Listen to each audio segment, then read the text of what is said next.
Assalamualaikum warahmatullahi wabarakatuh. Mahasiswa sekalian yang saya hormati, berikut ini saya akan menyampaikan materi bahasa Indonesia yang kedua. Sebelumnya saya sudah menyampaikan materi yang pertama mengenai urgensi menggunakan bahasa Indonesia. Kenapa ini penting saya sampaikan? Karena saat ini saya lihat ada gejala kalangan muda itu tidak mau belajar bahasa Indonesia. Mereka sangat bebas menggunakan bahasa pergaulan yang notabene adalah bahasa ibu ya, bahasa Indonesia. Tapi mereka lebih banyak menggunakan aspek lain ya, bukan atau artinya tidak sesuai dengan aturan bahasa Indonesia. Nah, ini yang nanti akan kita bahas bahwa dalam perkembangannya bahasa Indonesia itu punya berbagai ragam bahasa. Ini menunjukkan bahwa bahasa Indonesia itu mengalami dinamika yang cukup tinggi.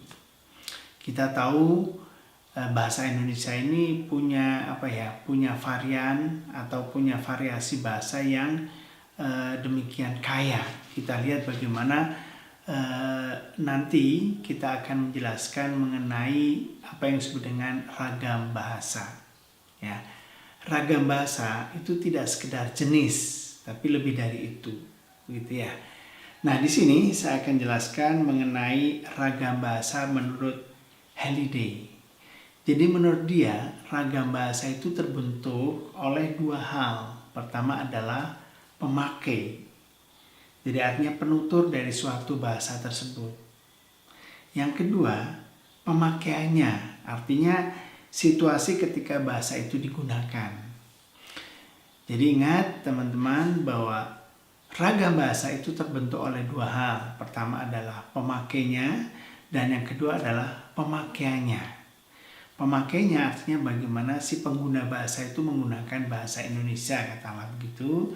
Sementara untuk pemakaiannya adalah saat dimana pemakai itu menggunakan bahasa Indonesia.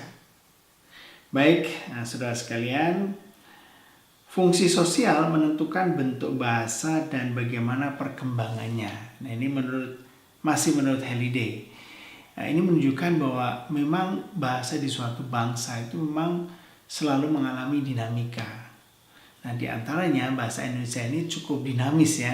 Kita tahu sekarang EYD itu udah berubah, istilah EYD. Dulu orang menyebut ejaan yang disempurnakan. Kalau sekarang itu namanya PUEB ya. Paduan Umum Ejaan Bahasa Indonesia. Ini menunjukkan bahasa Indonesia itu mengalami berbagai perkembangan. Misalnya dari aspek kosakata saja ya. Kita tahu bahwa setiap tahun bangsa kita melakukan kegiatan kongres bahasa. Nah, dari kongres itu biasanya akan muncul hal-hal yang baru.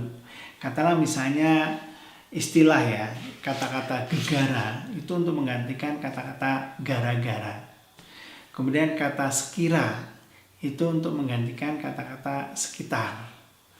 Kemudian Anda sering mendengar kata efektif dan efisien, itu kalau di bahasa Indonesia kan itu menjadi sangkil dan mangkus.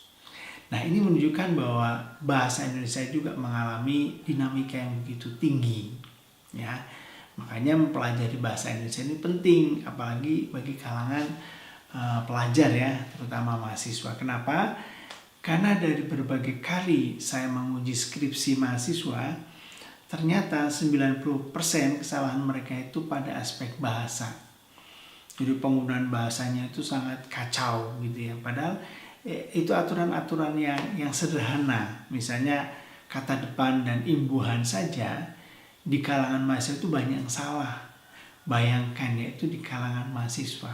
Itu berarti ketika di sekolah atau di SMP SMA mungkin mahasiswa bersangkutan tidak mau tahu mengenai penggunaan bahasa Indonesia gitu ya.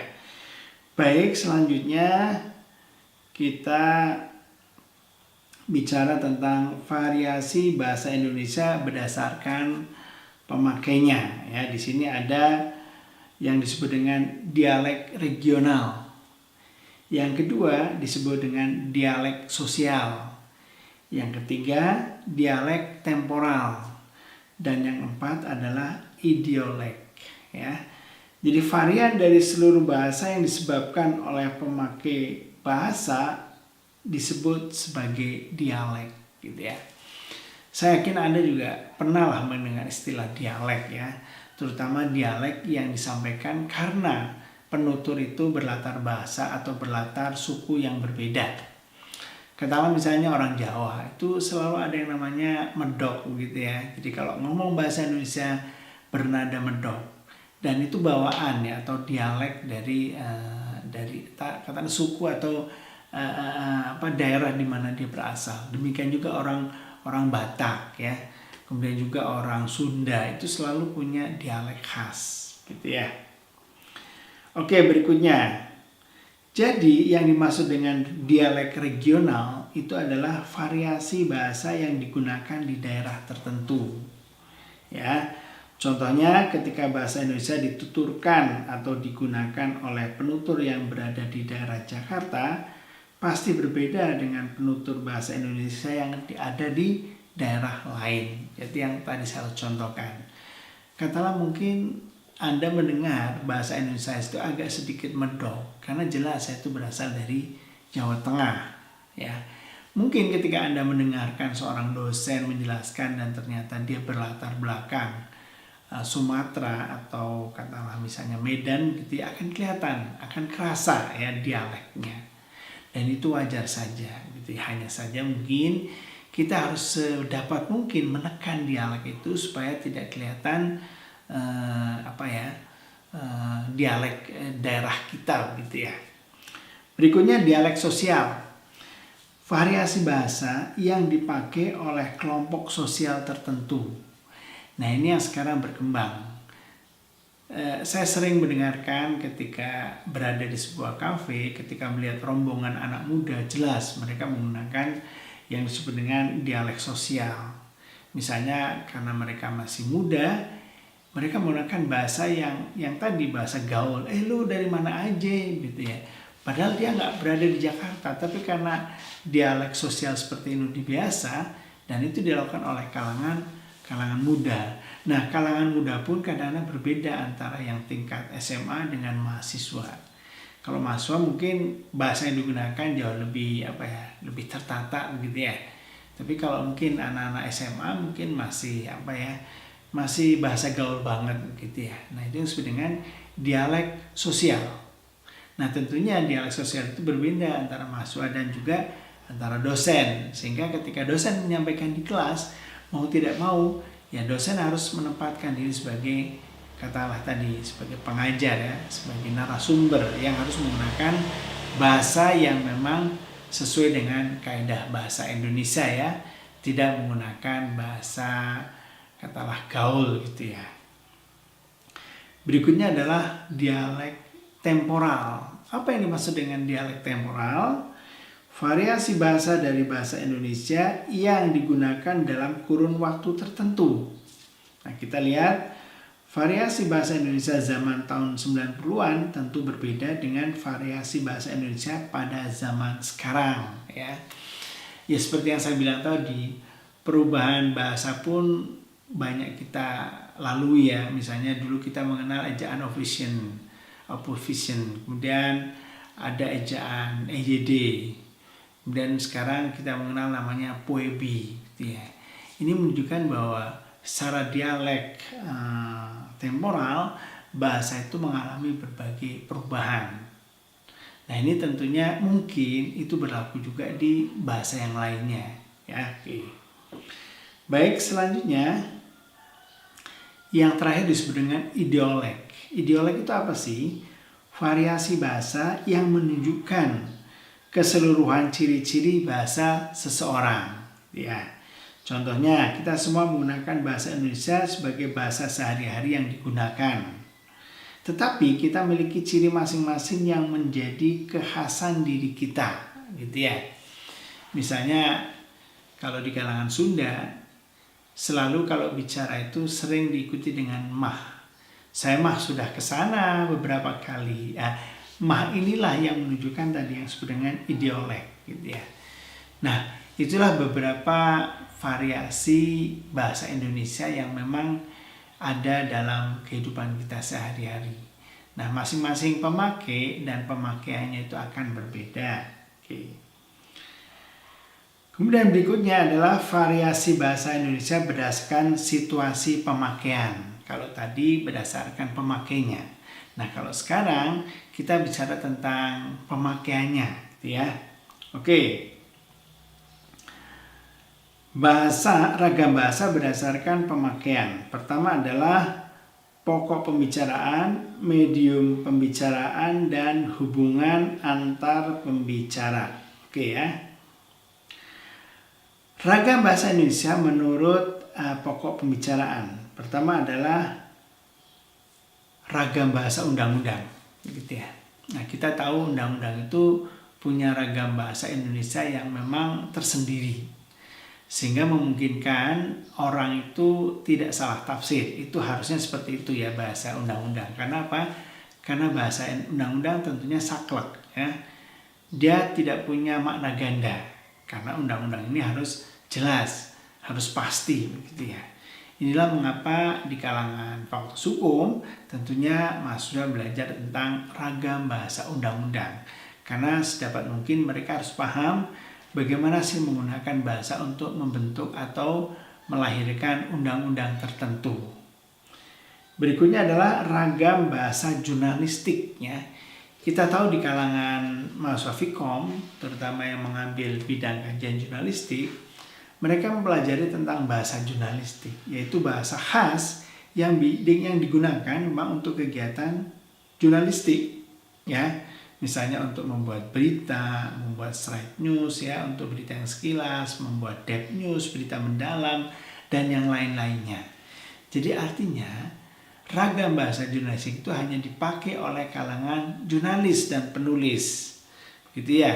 Karena berbeda dengan tadi ragam bahasa hukum. Ya, jadi masing-masing punya porsinya sendiri-sendiri ya, punya porsi pemakaiannya. Baik, selanjutnya adalah ragam bahasa ilmiah. Nah, ini tentunya akan menjadi penekanan Anda. Kenapa? Karena Anda sebagai seorang mahasiswa itu tentunya nanti akan banyak tugas-tugas yang harus menggunakan bahasa ilmiah. Misalnya kalau Anda membuat paper, membuat makalah, membuat skripsi, membuat tesis, atau mungkin nanti ketika membuat disertasi. Jadi semua menggunakan ragam bahasa ilmiah, yaitu ragam bahasa yang memang digunakan di dunia pendidikan. Karena nanti itu akan berbeda ragam penulisan ilmiah dengan ragam penulisan misalnya karya sastra gitu ya. Berikutnya adalah ragam bahasa sastra. Nah, itu yang saya bilang tadi, di kalangan sastrawan mereka itu punya ragam bahasa sastra sendiri yang memang kadang-kadang berbeda dengan kita ya, artinya menggunakan bahasa atau ragam bahasa ilmiah. Contohnya, kalau seseorang membuat puisi atau membuat cerpen, itu biasanya mereka punya yang disebut dengan lisensia puitika. Lisensia puitika itu artinya kebebasan seorang sastrawan dalam menggunakan bahasa. Jadi bahasa yang mereka gunakan itu benar-benar ya bahasa sastra begitu yang mungkin kadang-kadang kita tidak paham. Contohnya ketika Sutarji Kausumbahri ya, dia membuat puisi O Amuk Kapak. Ini dia menggunakan bahasa yang tidak mudah kita mengerti. Karena waktu itu memang Sutarji adalah seorang sastrawan unik yang dia ketika membawakan puisinya sambil mabok begitu ya.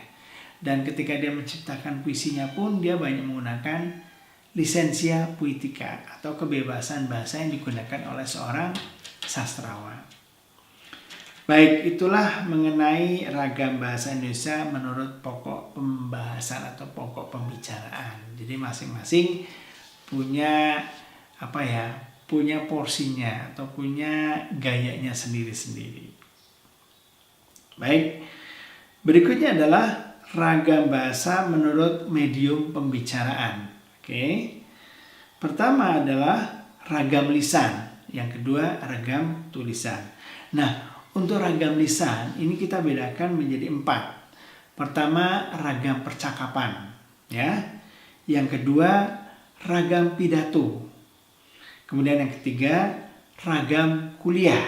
Dan yang terakhir adalah ragam panggung. Nah, masing-masing ragam ini punya kekhasan sendiri. Misalnya pertama, ragam percakapan.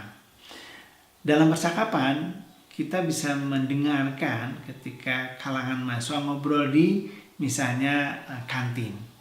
Atau beda lagi ketika dia bercakap-cakap di dalam kelas. Itu punya perbedaan. Karena apa?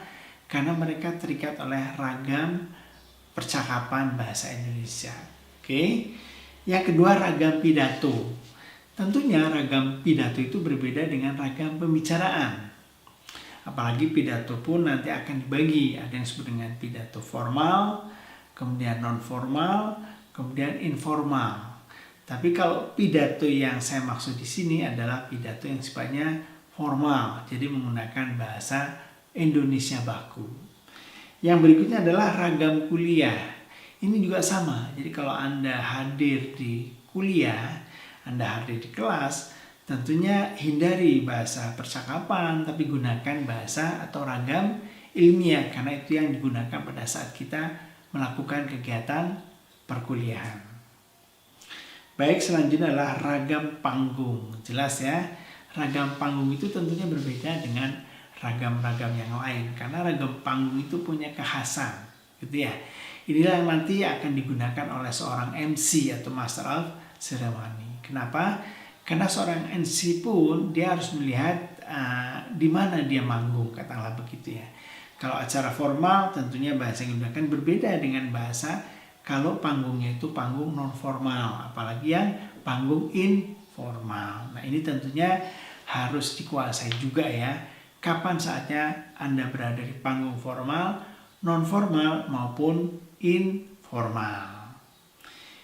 Yang berikutnya adalah ragam tulisan. Kalau tadi lisan, kalau sekarang tulisan. Untuk ragam tulisan pun kita akan bedakan menjadi 3. Ya, jadi pertama, ragam teknis. Jadi bahasa-bahasa teknis yang memang digunakan kaitannya dengan hal tertentu. Katakanlah misalnya tiba-tiba saya mendapatkan satu tulisan mengenai penyebab kecelakaan sebuah pesawat terbang. Di situ disebutkan ada yang disebut dengan first flight, ya. First flight itu bahasa teknis, jadi saya nggak bisa gitu loh mengartikan, karena itu bahasa teknis. Itulah mengapa si penutur ini harus memberikan penjelasan, misalnya dalam kurung ya, first flight dalam kurung, misalnya penerbangan yang direndahkan, misalnya ya, pesawat itu direndahkan. Nah, ini artinya bahasa teknis yang memang digunakan di bidang tertentu. Nah, berikutnya kita akan sambung dengan ragam bahasa tulisan dalam bentuk ragam undang-undang. Seperti yang saya jelaskan tadi, bahwa ragam tulisan bahasa Indonesia untuk undang-undang tentunya berbeda dengan tadi ragam tulisan teknis, gitu ya. Karena memang kegunaannya berbeda. Nah, dalam undang-undang tentunya orang menggunakan atau menyusun undang-undang itu menggunakan bahasa Indonesia ragam tulisan undang-undang. Kenapa? Karena supaya tidak ada multitafsir. Kita tahu sering ada perdebatan di dunia hukum ketika ada sebuah peristiwa yang dikaitkan dengan undang-undang. Jadi ketika kalimatnya itu multitafsir, ini yang sering membuat gaduh gitu ya. Makanya mungkin pesan untuk para orang hukum bahwa ketika mempelajari tentang ragam tulisan undang-undang tentunya harus cermat, sehingga ketika melahirkan sebuah undang-undang tidak melahirkan multitafsir. Karena tentunya berbeda ya kalau undang-undang itu dilakukan atau mengandung multitafsir, karena akhirnya setiap orang itu bisa menafsirkan sendiri-sendiri. Nah, yang terakhir adalah ragam tulisan dalam bentuk ragam surat menyurat. Kita tahu ya bahwa dalam surat menyurat tentunya ada tata aturan sendiri, atau istilahnya apa ya, tata warkat gitu ya kalau dalam bahasa protokoler. Jadi bagaimana surat itu dibentuk, misalnya ada surat menyurat dalam bentuk surat tagihan atau invoice, ada dalam bentuk surat himbauan, surat keputusan, dan yang lain-lain. Ini tentunya sudah punya ragam bahasa tulisan surat menyurat. Sehingga Sehingga ragam-ragam ini tentunya akan berbeda satu dengan yang lainnya. Sehingga ketika kita menguasai itu, tentunya kita punya kekayaan bahasa ya dalam mengaplikasikan dalam kehidupan sehari-hari.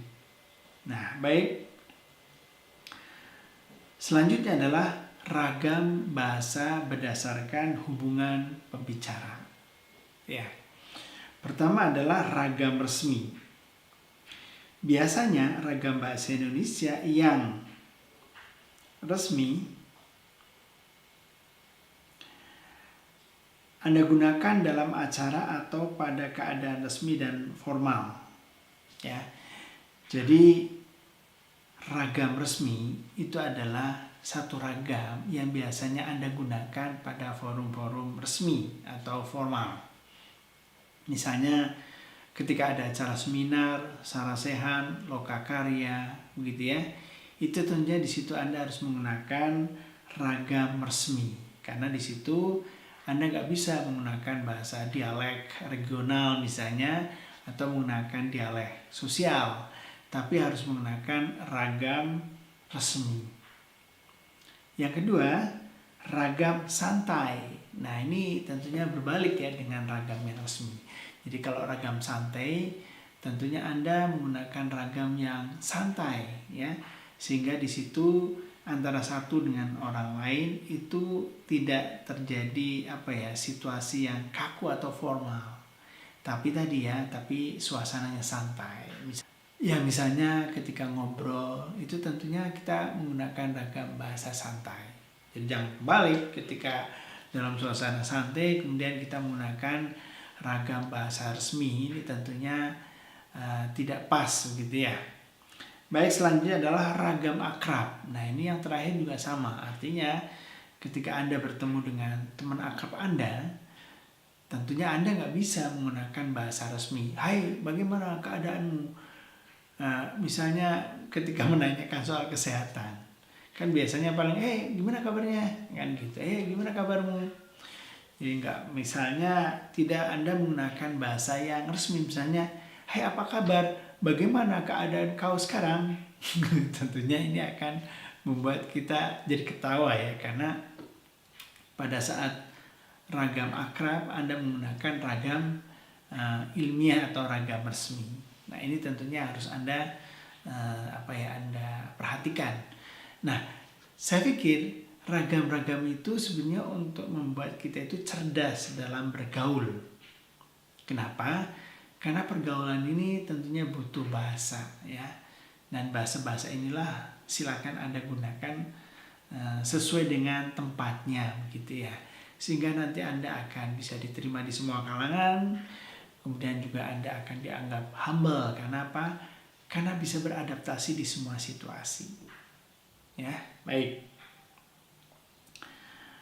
Selanjutnya, apa yang dimaksud dengan ragam ilmiah? Ini tentunya satu ragam yang memang harus Anda kuasai sebagai kalangan akademis gitu ya. Jadi untuk ragam ilmiah ini tentunya khas karena apa?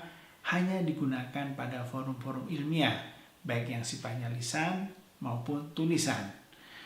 Nah, ciri-cirinya apa sih? Pertama, ragam bahasa ilmiah itu bersifat baku. Apa itu baku? Struktur bahasa yang digunakan sesuai dengan kaidah bahasa Indonesia baku, baik struktur kalimat maupun katanya, gitu ya. Jadi artinya ketika Anda menggunakan bahasa ilmiah, tentunya Anda harus menggunakan bahasa baku sesuai dengan aturan bahasa Indonesia. Misalnya ketika membuat kalimat sebaiknya menggunakan kalimat sempurna, begitu ya. Kemudian hindari misalnya menggunakan kalimat majemuk ya, karena itu akan membosankan dan cenderung membuat orang bingung gitu ya. Berikutnya adalah logis, ciri yang kedua. Yang dimaksud logis itu apa sih? Ide atau pesan yang disampaikan melalui bahasa Indonesia ragam ilmiah harus sesuai dengan fakta dan dapat diterima akal sehat. Itu yang disebut dengan logis. Jadi artinya ketika Anda menggunakan bahasa ilmiah yang bersifat logis, itu artinya bahasa itu ada fakta dan datanya, dan kemudian yang kedua bisa diterima oleh akal sehat. Itu yang disebut dengan logis, gitu ya. Yang berikutnya adalah tepat dan jelas. Maksudnya apa? Ide yang diungkapkan harus sesuai dengan ide yang dimaksudkan oleh penulis dan mengandung satu makna, gitu ya. Maksudnya apa? Jadi ketika Anda menggunakan bahasa ilmiah, itu sebaiknya Anda menggunakan makna denotatif. Jadi kata itu bisa punya dua makna. Pertama adalah makna denotatif, yang kedua makna konotatif. Jadi makna denotatif adalah makna yang tunggal. Sementara kalau makna konotatif adalah makna beragam, artinya maknanya mengandung banyak makna, gitu ya, tidak bermakna tunggal. Nah, kalau Anda menggunakan bahasa ilmiah, tentunya Anda harus menggunakan makna denotatif. Kenapa? Karena supaya pembaca atau pendengar itu langsung mengerti maksud Anda, tepat dan jelas, gitu ya. Jadi jangan menggunakan makna konotatif, karena nanti akan ditafsirkan oleh macam-macam, ya, oleh pendengar atau audiens Anda. Berikutnya adalah runtun, ya. Runtun itu artinya apa? Runtun itu artinya sistematis, tidak ngaclok kemana-mana. Itulah mengapa nanti dalam perkembangannya saya akan memberikan materi mengenai mind mapping. Jadi bagaimana menulis menggunakan metode mind mapping sehingga tulisan Anda itu terarah, runtut, dan sistematis, gitu ya. Nah, ini tentunya yang dituntut oleh para penulis, ya. Kenapa? Karena tulisan itu ibarat pembicaraan. Jadi kalau tulisan itu enak, dialogis, kemudian lancar, serta akrab, itu akan diminati oleh pembaca. Oke, selanjutnya ciri berikutnya adalah lugas dan ringkas, ya. Jadi dalam bahasa ragam ilmiah, Anda itu harus menyampaikan secara lugas dan ringkas, jangan terlalu bertele-tele. Itulah mengapa dalam setiap kali ada kegiatan proceeding, pembuatan karya ilmiah di kalangan mahasiswa, itu biasanya ada syarat-syarat tertentu, yang misalnya kalimatnya tidak lebih dari misalnya 2000 misalnya. Ini menunjukkan bahwa ketika Anda menulis menggunakan ragam bahasa ilmiah, itu harus lugas dan ringkas, ya, jangan bertele-tele. Dan yang terakhir sebagai ciri ragam bahasa ilmiah adalah denotatif, ya. Jadi ingat ketika Anda menulis karya ilmiah selalu menggunakan makna yang sifatnya makna denotatif, sehingga ketika pembaca itu mengamati atau melihat tulisan Anda, membaca tulisan Anda, itu tidak multitafsir, ya, karena maknanya tunggal. Nah, itulah saudara sekalian pembahasan mengenai materi yang kedua tentang ragam bahasa Indonesia.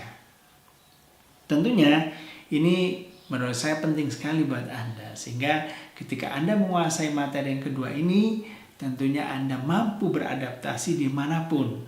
Anda akan dianggap humble, karena apa? Anda mampu berbicara sesuai dengan aturan pemakai dan pemakaiannya, ya. Itulah yang bisa saya sampaikan untuk materi yang kedua ini. Nanti selanjutnya kita akan sampaikan materi yang ketiga. Tentunya Anda harus tetap mengikuti channel ini supaya Anda tidak ketinggalan materi. Sekian dari saya. Terima kasih atas perhatian Anda. Sekali lagi, gunakan bahasa sesuai dengan pemakai dan pemakaian. Sekian. Assalamualaikum warahmatullahi wabarakatuh.